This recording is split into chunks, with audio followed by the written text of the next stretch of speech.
Okay, so we are solving a bank reconciliation statement question from the past papers. Kylie Johnson's cash book had a debit balance of 460 on 30th April. The bank statement showed a credit balance of 323. देखो cash book और bank statement आपस में match नहीं हो रहे, तो अब हमने क्या करना है? अब हम बनाएंगे अपडेटेड कैश बुक बनाएंगे और बैंक रिकंसिलिएशन स्टेटमेंट बनाएंगे। देखते हैं सबसे पहले first of all we will make updated cash book. देखो ये अपडेटेड कैश बुक हम बनाएंगे, updated cash book.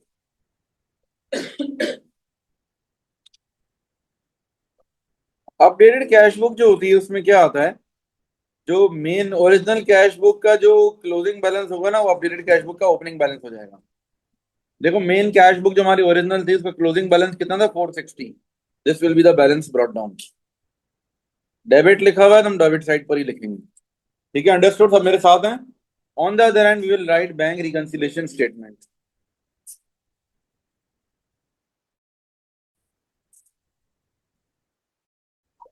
Bank reconciliation statement, दो चीजें बनती हैं इसके अंदर साथ साथ। बैंक रिकंसिलिएशन स्टेटमेंट का फॉर्मेट आप सबको याद होना चाहिए। किस किस को फॉर्मेट याद है बैंक रिकंसिलिएशन का? क्या होता है फॉर्मेट? पहली लाइन क्या है? First line is balance as per updated cash book. Balance as per updated cash book. Add करेंगे हम unpresented cheque. Add unpresented cheque less uncredited deposits. Cheque लिखो या डिपॉजिट एक ही बात है। Balance as per bank statement. This is the complete format. ये मैंने फॉर्मेट लिख लिया, अब वैल्यूज डालेंगे इसमें। ठीक है, बीआरएस का फॉर्मेट फिक्स्ड है, कभी भी चेंज नहीं होगा, यही चीज आएंगी इसमें। ठीक है, कैश बुक में डिफरेंट आइटम्स आ सकते हैं क्वेश्चन के हिसाब से। नाउ लेट्स चेक बैलेंस है सर अपडेट कैश बुक, तो पता ही नहीं, यहाँ से सॉल्व करेंगे तो निकलेगा।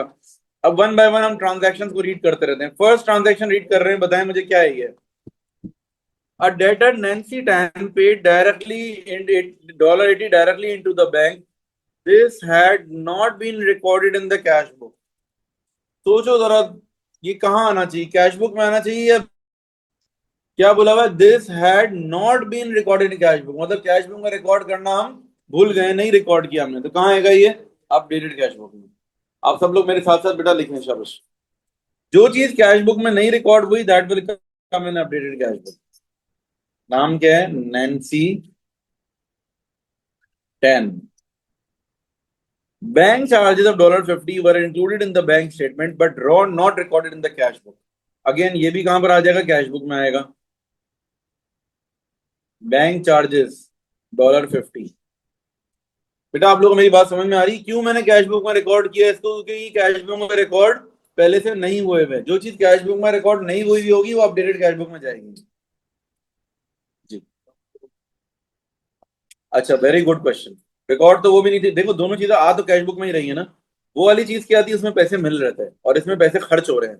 बैंक चार्जेस मतलब बैंक वालों ने पैसे लिए हैं हमसे, इसलिए क्रेडिट साइड पे हैं। उसमें पैसे आ रहे थे हमारे पास, किसी ने हमारे अकाउंट में पैसे जमा करवाए। ओके, सब मेरे साथ हैं? Insurance of $30 was recorded on the bank statement but not in cash book. कहाँ आएगा ये? अपडेटेड कैश बुक में। और किस साइड पर आएगा? क्रेडिट साइड पर। इंश्योरेंस 32। अच्छा भाई, नेक्स्ट हमारे पास है इंश्योरेंस पेड हो चुका है। A cheque for $140 sent to a creditor had not been presented for payment. देखो वर्ड से पता चल रहा है क्या चीज है ये। This is unpresented cheque. तो ये तो बीआरएस में आएगा। अनप्रेजेंटेड चेक कितने का है? 140 का। ये वहां पर आ जाएगा। A transfer of 125 from the business bank account to Kylie's private bank account had been entered in the cash book but not on the bank statement. Cash book में एंटर हो चुका है बट बैंक स्टेटमेंट में नहीं है, ये uncredited deposit है। देखो कैसे आइडेंटिफाई हो रहा है? जो चीज कैश बुक में रिकॉर्डेड है बट बैंक स्टेटमेंट में नहीं है, तो वो या तो अनप्रेजेंटेड होगी या फिर अनक्रेडिटेड, इन दोनों में से ही एक चीज होगी। तो अब हमने डिसाइड करना है कि भाई ये 125 जो है अनक्रेडिटेड में आएगा।